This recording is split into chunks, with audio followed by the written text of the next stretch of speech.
সালের 16 ডিসেম্বর পাকিস্তানি হানাদার বাহিনীর হাত থেকে মুক্ত হয় বাংলাদেশ। লাখো শহীদের রক্ত ও মা বোনের ত্যাগের বিনিময়ে পাওয়া সেই স্বাধীনতাকে নিজের বলে দাবি করছে ভারত।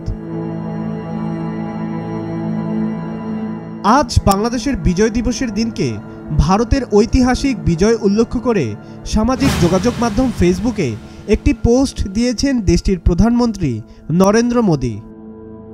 বিজয় দিবসে বাংলাদেশকে শুভেচ্ছা জানানোর বদলে পাকিস্তানের বিপক্ষে ভারতীয় সেনাদের অবদানের কথা স্বীকার করে তাদের প্রতি শ্রদ্ধা জানিয়েছেন মোদি। কিন্তু পোস্টে একটি বারের জন্যও বাংলাদেশের প্রসঙ্গ টানেননি তিনি। পোস্টে মোদি লিখেছেন, আজ বিজয় দিবস। আমরা 1971 সালে ভারতের ঐতিহাসিক বিজয়ে অবদান রাখা সাহসী সৈন্যদের সাহস ও আত্মত্যাগকে সম্মান জানাই। তাদের নিঃস্বার্থ জীবন উৎসর্গ এবং অটল সংকল্প আমাদের জাতিকে রক্ষা করেছে এবং আমাদের গৌরব এনে দিয়েছে। এই দিনটি তাদের অসাধারণ বীরত্ব এবং তাদের অদম্য চেতনার প্রতি শ্রদ্ধাঞ্জলি জানাই।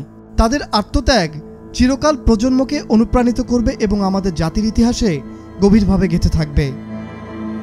মোদির এমন পোস্টের পর বাংলাদেশের জনমনে দেখা দিয়েছে ব্যাপক ক্ষোভ। পাকিস্তানের বিপক্ষে বাংলাদেশের এই বিজয়কে ভারতের নিজেদের বলে দাবি করায় এ নিয়ে তীব্র প্রতিবাদ জানিয়েছেন অন্তর্বর্তী সরকারের আইন, বিচার ও সংসদ বিষয়ক উপদেষ্টা অধ্যাপক আসিফ নজরুল।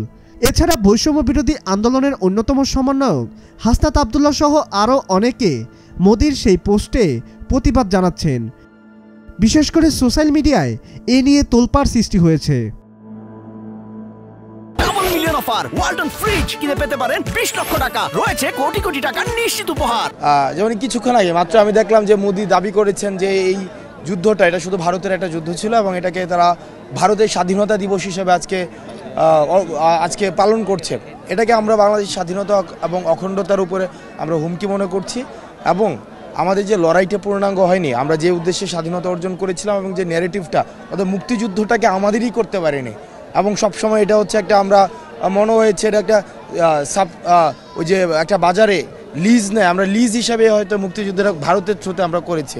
আমরা এই মুক্তিযুদ্ধের সম্পূর্ণ দখলদারিত্ব চাই, আমরা স্বাধীনতার পূর্ণ অধিকার চাই, আমরা হচ্ছে এই স্বাধীনতার পূর্ণ দখলদারিত্ব চাই এবং পরবর্তী বাংলাদেশে শুধুমাত্র বাংলাদেশের এক্ষেত্রে কোনো ভারতীয় আগ্রাসন, কোনো বিদেশি আগ্রাসন, কোনো বহিঃশক্তির কোনো আক্রমণ, অখণ্ডতার প্রতি হুমকি নিয়ে বাংলাদেশ আর থাকবে না।